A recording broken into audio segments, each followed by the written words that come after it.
ये हमारे वरिष्ठ और बहुत स्थापित नेता हैं, विभिन्न पदों पर कार्य करते रहे हैं संगठन में, और इस बार अध्यक्ष जी ने ये प्रवक्ता के तौर पर संगठन में काम करने का मौका दिया है। हमारे दूसरे नए प्रवक्ता हैं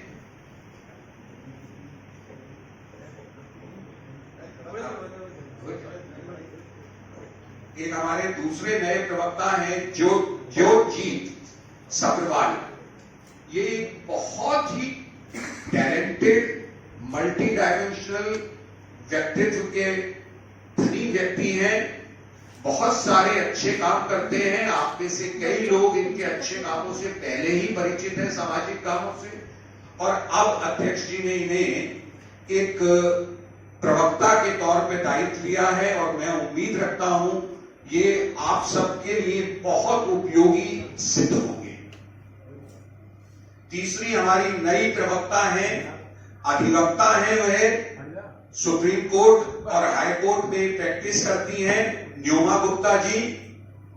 मैं इतना ही कहूंगा कि बहुत सारे कानूनी विषयों में, जैसे कल का ऑर्डिनेंस का विषय था, ऐसे विषयों पर ये आपको जानकारी देने में बहुत उपयोगी रहेगी। धन्यवाद। इस विषय को हम समाप्त करते हैं। अब इस प्रेस वार्ता में कल दिल्ली के मुख्यमंत्री ने एक बार फिर अपनी निर्लज्जता का परिचय दिया।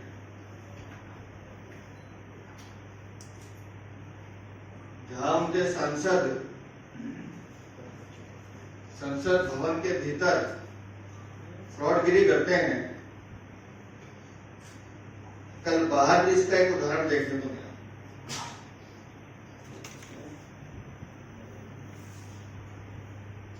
कल मध्य दिल्ली में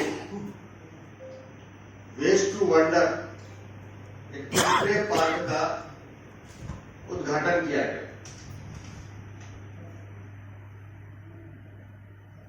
जिसमें दिल्ली के मुख्यमंत्री और दिल्ली नगर निगम की महापौर, इन दोनों ने सार्वजनिक रूप से झूठ बोला है।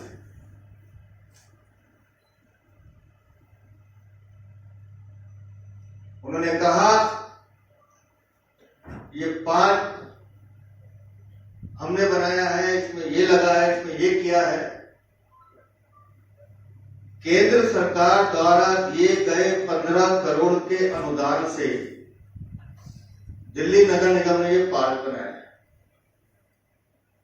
इसका श्रेय लेने का काम अरविंद केजरीवाल ने स्वयं किया है। केंद्र सरकार के कामों को अपना काम बनाने का दावा सिर्फ अरविंद केजरीवाल ही कर सकते हैं।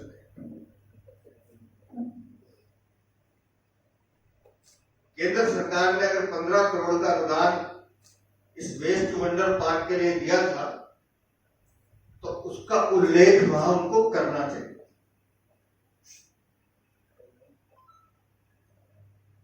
दिल्ली के हमारे क्षेत्रीय सांसद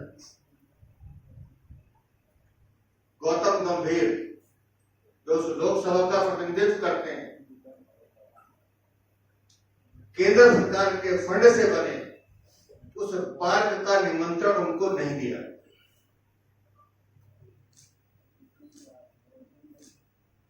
दिल्ली नगर निगम में हमारे नेता प्रतिपक्ष, क्योंकि पार्क दिल्ली नगर निगम ने बनाया, हमारे नेता प्रतिपक्ष राजा इकबाल सिंह को निमंत्रण नहीं दिया गया, जानकारी भी नहीं दी। आप स्वयं तो कुछ करेंगे नहीं, लेकिन मोदी जी के कामों को अपना काम बताना, उसका झूठा श्रेय लेना, यह आपकी फितरत नहीं। इसलिए हम बार बार कहते हैं कि कोरी विज्ञापनबाजी और झूठ के अलावा केजरीवाल के पास कुछ है नहीं।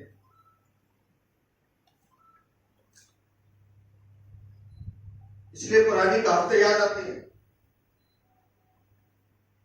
धोता चना बाजे घना। अगर आपने दिल्ली सरकार का 1 रुपया भी इस पे लगाया होता तो हम समझते कि ठीक है जी, आपका अधिकार बनता है। मोदी सरकार के अनुदान के रूप में दिए गए पैसों का श्रेय लेना, ये एक तरह से राजनीतिक निर्लज्जता है। जहां विकास के काम होने हैं वहां आपको कोर्ट से लताड़ पड़ती है कि हम पैसे नहीं दे सकते, वहां कोर्ट को आपको डायरेक्शन देनी पड़ती है क्योंकि विकास के कामों में रुचि नहीं है आपकी। लेकिन अगर मोदी जी दिल्ली में विकास करा रहे हैं तो वहां मेरा नाम कैसे लग जाए, मेरी फोटो कैसे छप जाए, उसके लिए आप वहां आके खड़े हो जाए।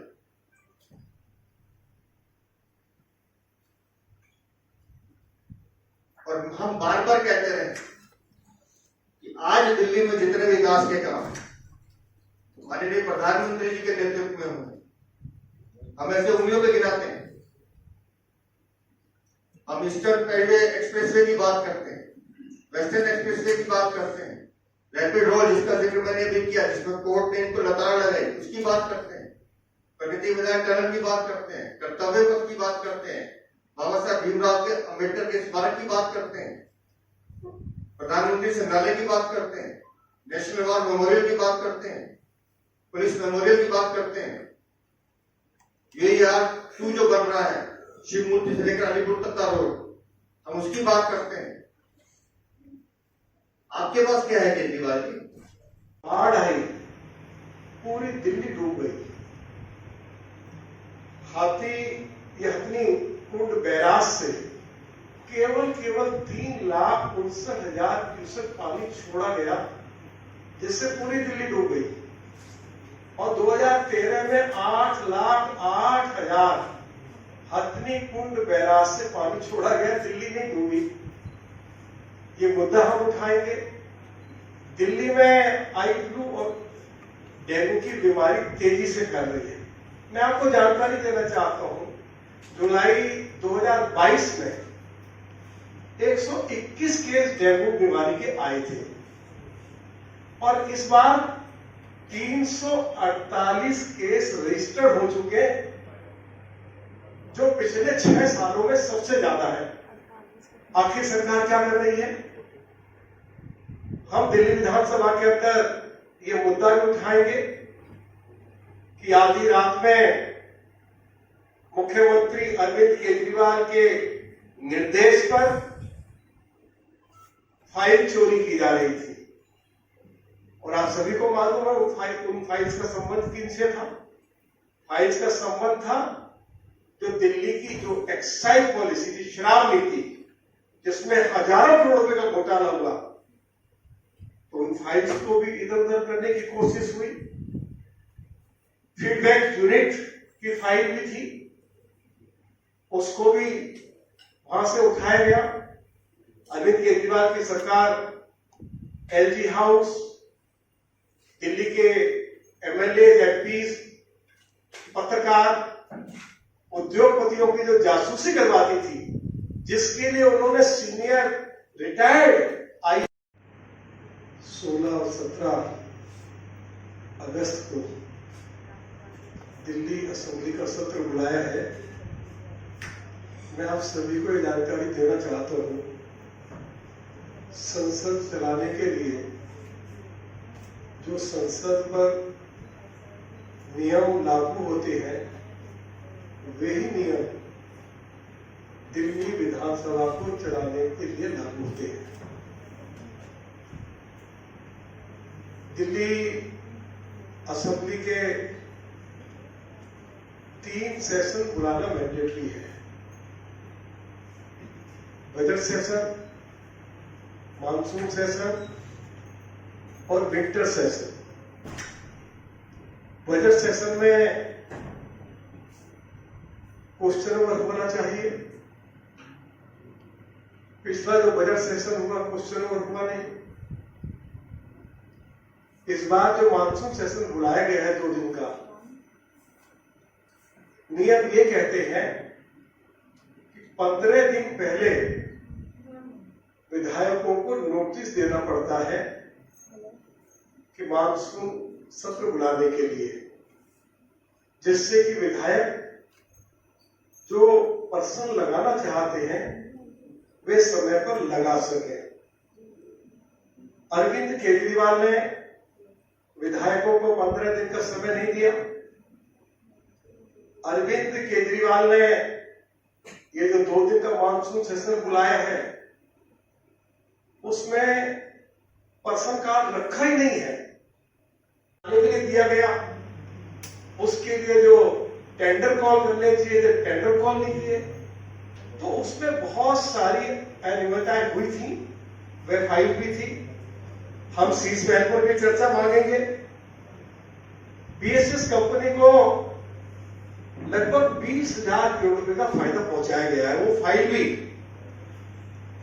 वहां से इधर उधर की गई। उस मुद्दे को भी दिल्ली विधानसभा में भाजपा विधायक उठाएगा। आप सभी को मालूम है कि दिल्ली जल बोर्ड में हजारों करोड़ रुपए के घोटाले हुए हैं। खातों की जांच सीएजी के द्वारा नहीं करवाई जा रही है। और आज ये मैं नहीं कह रहा हूं, दिल्ली सरकार की रिपोर्ट है, दिल्ली जल बोर्ड 72,000 करोड़ घाटे में चल रहा है।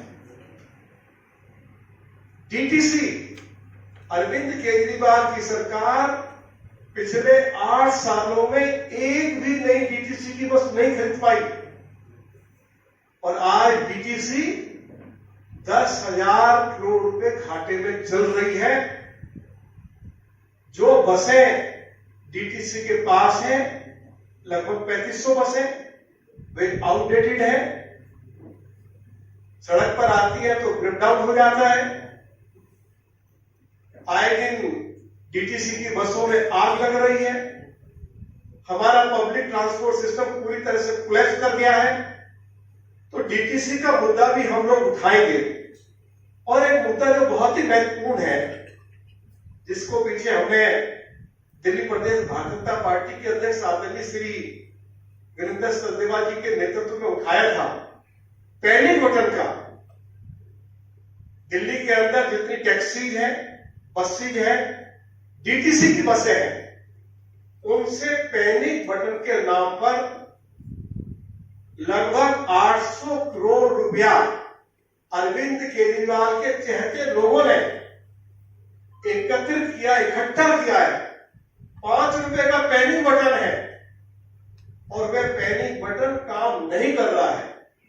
जब पीछे हमने प्रेस कॉन्फ्रेंस बुला के और इस घोटाले के बारे में मीडिया को जानकारी दी थी और अखबारों में जो खबर छपी थी, एंटी करप्शन ब्रांच ने उसी हमारी खबर के आधार पर जांच शुरू की और जो आरोप हमारे द्वारा लगाए गए थे उसमें सच्चाई पाई गई है। और इसलिए एंटी करप्शन ब्रांच ने अब ये मामला विजिलेंस को सौंपा है कि जो भी लोग हैं उनके खिलाफ एफआईआर हो। और हमने पीछे दिल्ली के ट्रांसपोर्ट मिनिस्टर का हमने इस्तीफा भी मांगा था। हम इस मुद्दे को भी दिल्ली विधानसभा के अंदर उठाएंगे। अंत में मैं ये कहते हुए कि अरविंद केजरीवाल की सरकार ने जो असेंबली का सेशन बुलाया है वह पूरी तरह से गैर कानूनी है। संसद के जो नियम है उनका पालन नहीं किया गया है।